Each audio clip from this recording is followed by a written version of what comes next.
সকলকে জয় যিশু। আবারও চলে এলাম একটা নতুন ভিডিও নিয়ে। তোমাদের একটা কথা জানিয়ে রাখি, অনেক দিন দাদার ভিডিও ছাড়া হয়নি। যিশু সম্বন্ধে তোমরা আগের ভিডিওগুলোয় অনেক কিছুই জেনেছো, যিশুকে, ঈশ্বর পিতাকে, পবিত্র আত্মাকে। আজকে কিন্তু যিশুর বিষয়ে আমরা আরও অনেক নতুন নতুন তথ্য জানব, যেগুলো আমাদের জানা দরকার। প্রথম প্রশ্ন, যিশু আমাদের কী কী শেখায়?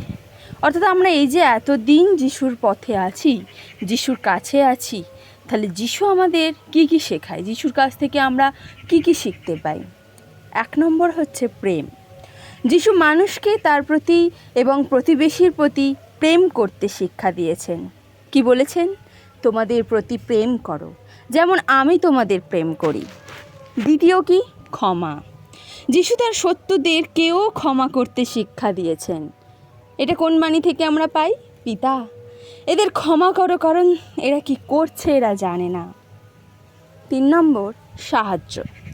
যিশু দরিদ্র, অসুস্থ এবং বিপদে থাকা মানুষদের সাহায্য করতে শিখিয়ে গেছেন। সত্যিই তো, তার বাণী কী ছিল? যে দরিদ্র, অসুস্থ এবং বিপদে থাকে তার প্রতি দয়া করো। 4 নম্বর, আশা। যিশু মানুষকে আশা এবং বিশ্বাস রাখতে শিখিয়ে গেছেন। কি বলেছিলেন?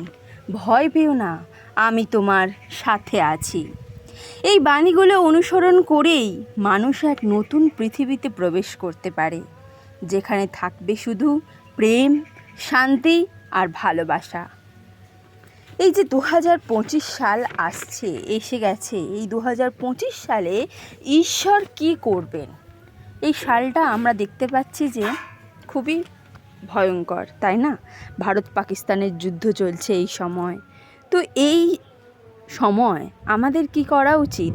অর্থাৎ ঈশ্বর আমাদের জন্য কি ঠিক করে রেখেছেন, এই সালে কি ঘটবে? তিনি হাজার হাজার মানুষকে রক্ষা করবেন। পবিত্র আত্মা যাদের সাহায্যের প্রয়োজন তাদের কাছে সুসংবাদ পৌঁছে দেবেন, এবং তিনি যিশুর সৌন্দর্যের প্রতি তাদের চোখ খুলে দেবেন। অর্থাৎ এখনও যারা অবিশ্বাসী ভাই বোন আছে, যিশুর প্রতি জেনেও যিশু থেকে দূরে সরে আছেন, সেই সমস্ত ভাই বোনদেরও ঈশ্বর চান যিশুর কাছে নিয়ে আসতে। এবার জানবো যিশুর শিক্ষার আসল উদ্দেশ্য কী। অর্থাৎ যিশু যে আমাদের এত শিক্ষা দিয়ে গেছেন, আমরা এখনও শিক্ষা পাচ্ছি পবিত্র আত্মার মাধ্যমে, তার উদ্দেশ্যটা কী ছিল? যিশু মানবতাকে এক পৃথিবী গড়ে তুলতে শিখিয়েছিলেন। দেখতে চেয়েছিলেন যে কেবল একটাই জীবন আছেন। তিনি চান যেন আমরা সবাই সমান হই এবং সবাই ঈশ্বরের পুত্র হই।